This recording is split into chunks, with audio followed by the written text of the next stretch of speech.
Hello, Connections. Glad you're here. Got a bit of a large conversation I need to have with you, and it may not flow quite as smoothly as some of our other conversations. And it's primarily because I want to make sure that you succeed. So, first, let's turn our attention to the passage that we looked at last week when we branched out into how to get through the daily battles, because that holds a key for the conversation I want to have with you this week. So we return to Matthew 6, here in verse 9. Pray like this: Our Father in heaven, may your name be kept holy. May your kingdom come soon. May your will be done on earth as it is in heaven. Now, we branched off into the conversation of seeking God through worship, through a thankful heart, but we failed to mention the first passage, the first part of that, which is that we need to remember that God's name is holy. So, been watching paratroopers jump from large cargo style planes, the ones the back door drops down, and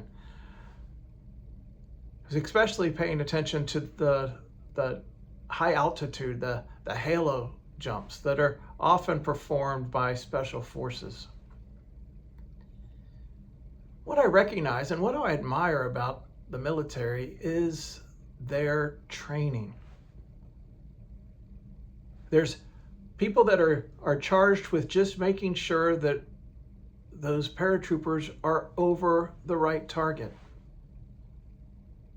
There's another group that's there to check all of the equipment to make sure that everything is where it needs to be. And then, once they get the green light, they are told to jump from this perfectly good aircraft at high altitude with oxygen mask affixed and trust. It's a leap of faith, literally. Where my heart is heavy is because I believe that we are endeavoring on something much more grand than what's depicted by our special forces. You see, you and I are being called to take a much greater leap of faith than what that illustrates. And yet, many of us jump out that door without oxygen masks affixed or even a parachute on our back. And that is unfortunate. And I take some of the blame in not preparing you more carefully. You see, if I do not teach the reverence of God, instead I teach how approachable God is and how loving God is, and that I never mention the greatness of God, then some of those who are joining me on this journey may assume that they can just adopt this casual relationship where they don't need all of the equipment. They don't need to recognize who God is. I'm afraid in that mindset, church just becomes a social club. We have words that we speak to one another. We have songs that we enjoy singing. Certainly we enjoy being kind to one another. Do not mistake church as a social club. Please recognize that God, the creator of all things, is inviting you into a personal relationship. And that should be just mind-blowing to you.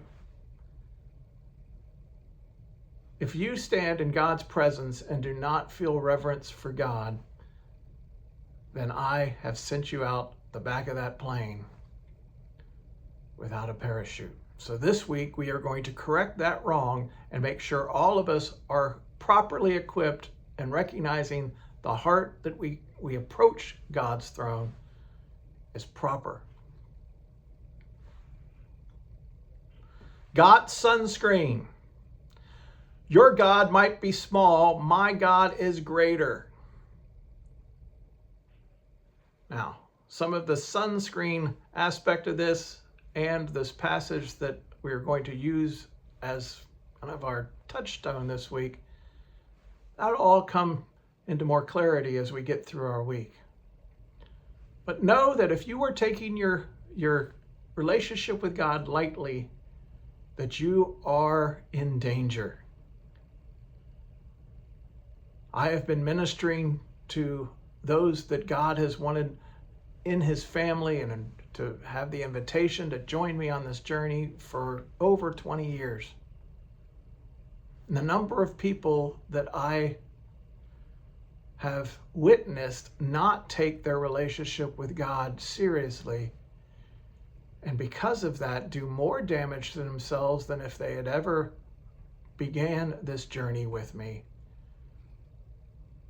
is heartbreaking.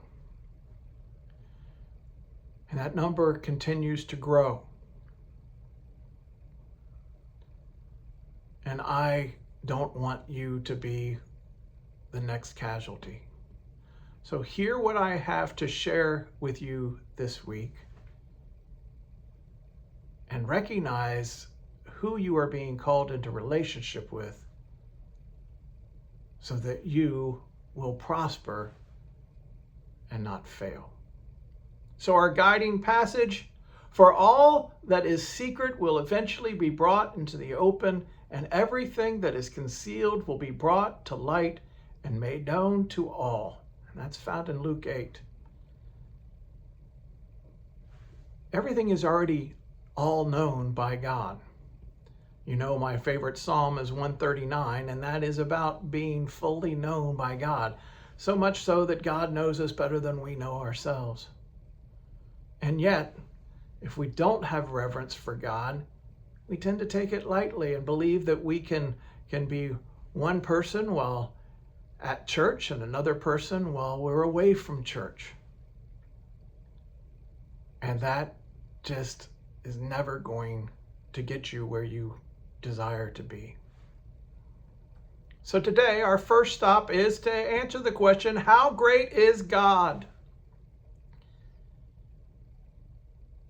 And I can say greater than you can imagine. I can say more than you can fathom. But we have record within God's word of people that have had very serious encounters with God. So that's where we're going to start our journey this week. Is let's look at a couple of those examples and see if how we approach God is how they approach God. If we find that the way that we approach God is in a much smaller way, that we've crafted a God that is our best chum. And, he's open to our, no, I just don't feel like doing that today, Lord. I don't think that's what's best for me. So let's peer into the Old Testament. Let's start in Exodus with Moses' encounter with God. It says, well into their relationship, Moses has learned how to trust God. Moses has been corrected over and over by God. He has surrendered to the shaping that God needed to accomplish in his life. And they come to this place of God being well pleased with Moses and Moses just wanting more. And maybe that's where you find yourself. God, show me more. I want to know you more. If that's where you are, Moses is a great place to look, because that's where we're going to encounter him today here in Exodus 33, starting in 17. The Lord replied to Moses, I will indeed do what you have asked, for I look favorably on you, and I know you by name. Moses responded, then show me your glorious presence. The Lord replied, I will make all my goodness pass before you, and I will call out my name, Yahweh, before you. For I will show mercy to anyone I choose, and I will show compassion to anyone I choose. Moses' willingness to surrender and follow God, Moses' cry out, I want to know you more. And God's response is, of course. I will let you know my name, which, by the way, if we studied Yahweh, you will recognize that that name was not spoken, only written out of reverence for God. The consonants were there, the vowels not present. We kind of squeeze those in, so now that we speak God's word or speak God's name, that's the reverence that the Israelites held for the God Most High. And that's why they would refer to God not by name, but by who's God? By the God of Abraham, Isaac, and Jacob. That gives you a little bit of insight into, let's not know God by his common name. But to those that have been invited in, like as Moses was being invited in, there was that next place in time. Continuing in 20. But you may not look directly at my face, for no one may see me and live. The Lord continued, look, stand near me on this rock. As my glorious presence passes by, I will hide you in the crevice of the rock and cover you with my hand until I have passed by. Then I will remove my hand and let you see me from behind, but my face will not be seen. Are we recognizing how great Moses' God was? That had Moses experienced God in his full presence, and been able to see his face, it would have been his undoing. It would have been his death. Can you imagine being in the presence of the creator of all things and just being completely undone? Is that how you approach God today? Do you have that same reverence that is being instilled in Moses in Exodus? If not, then you need to take a closer look at how you relate to your Creator. Let's take one more snapshot, very similar to perhaps the revelation that we received from John in the New Testament. Here we are in Isaiah 6, verse 1, as Isaiah comes into relationship with God, is invited into the throne room. It was the year King Uzziah died, and I saw the Lord. He was sitting on a lofty throne, and the train of his robe filled the temple. Attending him were mighty seraphim, each having 6 wings. With 2 wings they covered their faces, with 2 they covered their feet, and with 2 they flew. They were calling out to each other, Holy, holy, holy is the Lord of heaven's armies. The whole earth is filled with his glory. We are invited once again back into the throne room of God to witness how those who are part of heaven's army relate to our Creator. And it is to relate to him in his holiness and his glory.